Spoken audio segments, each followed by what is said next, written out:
Hello ladies and gentlemen, and welcome to a new episode of Eve Echoes. Tonight on the show, we are going to announce the winners for the past week community question of the week. And we get to do that right away because I know you guys are really impatient. The question was insurance, the new insurance system. How do you think it will be compared to the current system, which is pretty bad in my opinion, has lots of flaws. Hopefully it will be replaced soon. The ship reimbursement system that is being done through customer support. And let's take a look at our two winners. A reminder, one Omega clone for each winner. And our first winner is Thomas Binocchi. Hope I pronounced your name correctly. Congrats to last week's winners. As far as for this week's question, on paper, as confusing as the wording kind of is, it looks like a solid way to pick up the ship market. Maybe decrease the rig market and through the Plex market a few curve balls. All of those things I like, so hopefully it works out that way and isn't actually a dumpster fire. That's well put comment there. Indeed, once the new insurance system will be deployed, most likely that the ship prices and module prices will definitely start going up. And why is that? Well, it's currently everything on the market, you can consider it being underpriced. Why is that? Well, because almost every PvE loss, people dying to NPCs, can be recovered. And not only recovered, but it's respawned. That is the key word that is hurting the industry, the market, and the economy of this game right now. Basically being able to recreate the same modules and ships without the need to grab new ones from the market. If you remember, we compared this to EVE Online, where you get to insure one ship, not the modules, just the ship. You get to pay, like, there's several categories, like a bronze, silver, gold, platinum type insurance, and you pay some sum in advance, like for an insurance policy, and if your ship goes boom, you get a sum of ISK that you can do whatever you want with it. So yeah, in EVE Echoes it's going to be different. I don't know why they didn't went for this this insurance policy thingy, because it's kind of nice. The player gets back some ISK, he can buy another ship. Right now with the new insurance system, it's still going to be a bit flawed in my opinion, but it's going to be a lot better than the current one. You will get back the same losses, the same item that you lost, but indeed they will come from the market, meaning other people selling them. That means you're stimulating the industry, you're stimulating the market, and not recreating shit out of thin air. So it's going to be really helpful, but it kind of puts a constraint on the pilot, on the player, that he can only grab back what he lost. Just giving him back the ISK would have been a way better solution, because he could have just, oh, I lost this cruiser, maybe because it was bad, maybe I don't know how to fly, maybe I don't have enough skills for them. Sure, you can get back your items and you can put them back on the market, but if you get ISK, like, you don't need to do that back and forth and lose more tax on the market.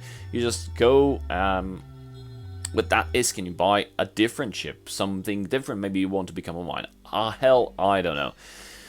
So yeah, that's my first general impression on the new insurance system. We have a couple more facts about it that I want to touch on, but let's get to our second winner for today. And our second winner is Judge Manny. Insurance and the way described is always better than a zero cost, zero impact on player behavior and on the economy/market. With that, this will increase considerably market prices on all items, as you are not able to snipe low market items, as they will be bought by the insurance system. Correct. Increasing demand on the market, thereby increasing prices. Correct. Biggest issue is, how do we buy insurance points? Well, I'm guessing it will be revealed once the insurance insurance feature will be fully fledged, we will get to understand how exactly do we buy them. I think, given the fact that their value will be tied to the Plex value, not to actual Plex, they will be tied to the Plex value in ISK. Basically, you'll probably buy insurance points with some sums of ISK. So yeah, as Judge Manny mentioned, it will be ISK, Plex, or Aurum. I would go for ISK. That will dictate the player outcry and acceptance. That is correct. This is going to be ISK. It's going to be pretty much available to everyone. It's going to be Plex. Then it's going to be a bit of a problem because, well, some people just tend to farm ISK and they can use that. So just converting them into Plex, that won't be such a bad idea. I mean, it will still work, but having them tied to Aurum, that would be, I don't know, not that good, just so I don't use any bad words here. It won't be great, actually, because you need Aurum. You can only buy Aurum from the shops, and this will be like a brick wall, like a gating of the feature, and I really would not like having that. So congratulations, Thomas Bernacki and Judge Manny. You both won one Omega Combo clone each. Please leave your comment below with your in-game name and with your character ID so I can pass this information to the people handing over the prizes. Thank you all for participating. Be sure to stay until the end of the video because we will be launching the next community question of the week, which will be lasting, of course, another week. 2 more Omega Combo prizes, 2 more lucky randomly picked winners. So let's get on to another point that I really wanted to emphasize regarding the insurance system. There's two questions that are burning in the back of my head. The first one would be, what happens if the things that you lost no longer exist on the market? If you're wondering why am I thinking about this, well, if you guys don't remember, let me refresh your memory. So just to take the logical flow here, you'll be having insurance points that you will be acquiring through, I don't know, some random various ways. You'll be having these insurance points, which their value, a value will be tied to the value of, I don't know, 0.5 plex, 1 plex, 2 plex. I have no idea.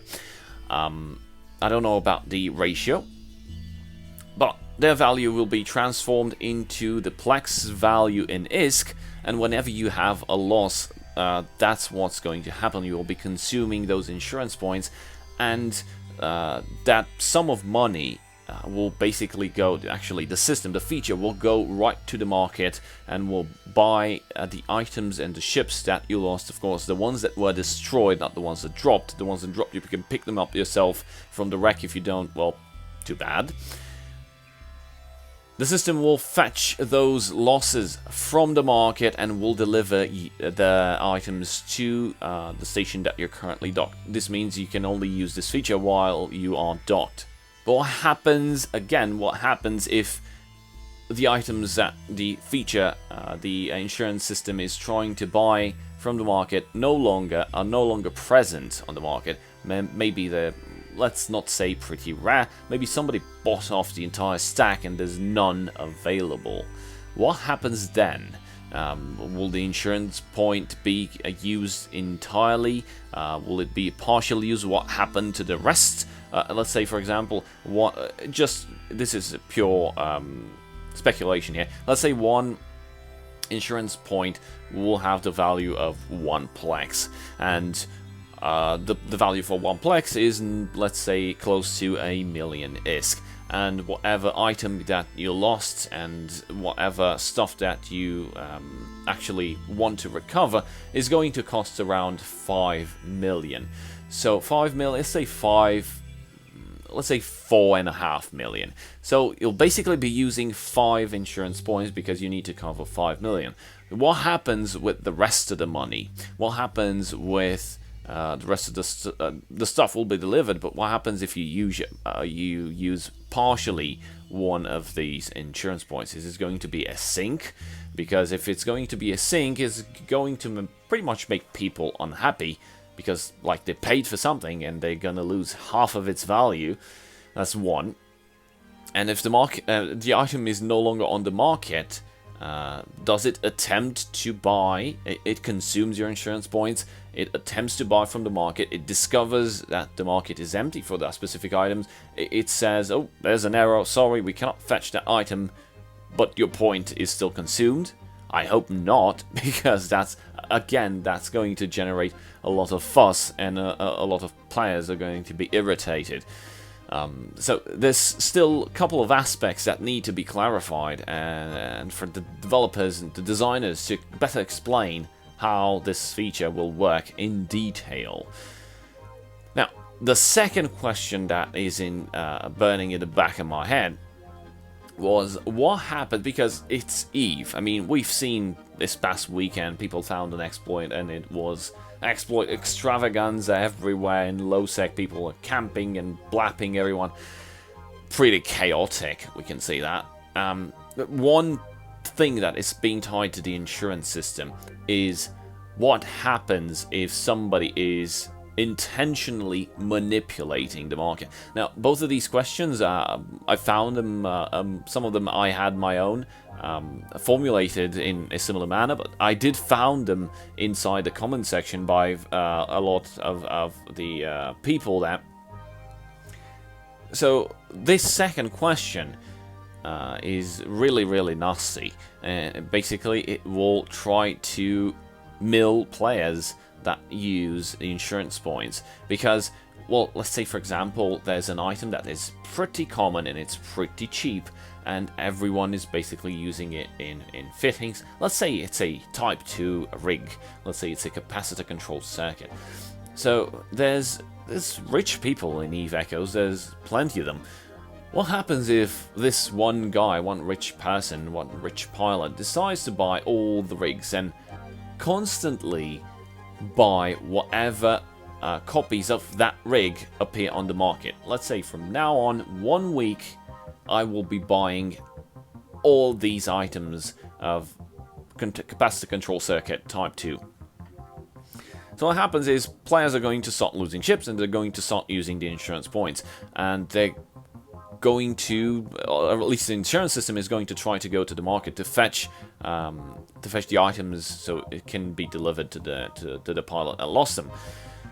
But the person that already bought all the Type 2 capacitor control circuits, well, there were, I don't know, let's say the rig was around 15 million, or 13 million, let's say, and basically they are now on the market at an astonishing price of, let's say, 150 million each.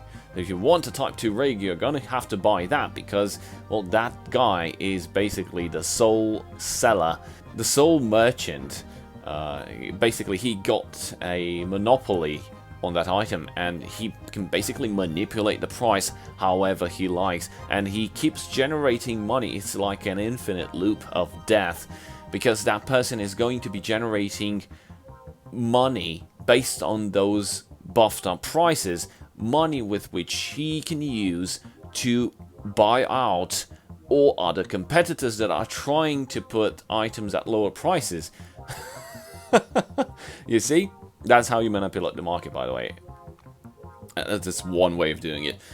So what happened then? What will the insurance system do? It will try to buy that item, of course, with, let's say, 150 million, or will it be like the developers said, that a market median will be calculated? But even so, with a market median, let's say if buy orders are at 10 million and you've put them for 150 million, the market average for that item is going to be 70 million, if I'm not mistaken. That's 150 minus 10, 140 divided by 2, that's 70 million. And what happens with the 70 million? That brings us to question number 3, which we kind of reached by doing some logical analysis here. This just popped up into my head, by the way. So question number 3 will be, what happens because as the dev stated, you will be buying the system will be buying items at median prices. What happens if a player actually has a module for sale at 30 million, but the market average is 8 million? What happens then? Does the player lose money? Will his order be fulfilled with 8 million instead of 30 million? How will that work? These are all aspects that, in my opinion, need to be answered by the developers, and hopefully this is the thing that they're focusing on, because for Wednesday's update, we pretty much have not that much. So this is the game announcement for 13th of January, and the only things are basically 5 items present in terms of the update. Added some unfinished translations in the last update. Fixed the translation problems of Resource Extraction Management Center, so that's for the Capsule Outpost. Fixed the problem that the corporation logo displayed incorrectly. Fixed the problem that the energy Nosferatu of the Blood Raiders ships draws more capacity than the remaining capacity of the target. Oh, this is good. Good thing they fixed it. And fixed the issue of that the sentry gun would stop working when the targeted ship was cloaked. So that's pretty much it. This is like 5 items only. I hope they're focusing on something big, or at least they're still analyzing the feedback.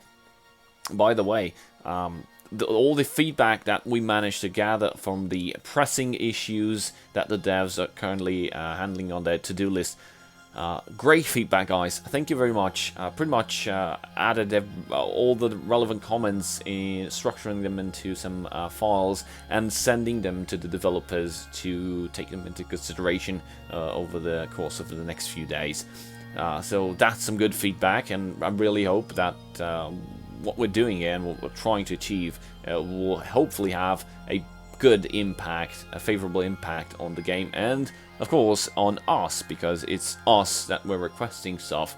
Or maybe they just focusing on the roadmap, the 2021 roadmap, that it's just around the corner. It's supposed to be to come out mid-January or the end of January, and we'll have a clear picture of what the Eve Echo's development team is planning to introduce in this year. And this pretty much brings us to the end of the video. So, of course, as I promised, we're going to issue another community question of the week. And this time is something that hopefully is going to be very nice. I'm really pushing for some ideas to the developers. Maybe they'll be taken into consideration. My question of the week for you guys is: would you like to see more lore-related events? Yes, lore, L-O-R-E, and related events, because maybe like player impact on the story in Eve Echoes, or at least in New Eden universe. Like events that shape what will come next. Players interact, players do stuff, players gather information, players do all sorts of action, which leads to some conclusion that for what that, I don't know, the devs kind of have like these scenarios for an event, and depending on which of the scenarios that gets completed by the majority of the players, basically they go with that and further build on top of lore, basically building lore, because we actually need lore in Eve Echoes. This is something that has been overlooked in Eve Echoes, in my opinion. We have some bits here and there, but not that much. It's pretty much missing.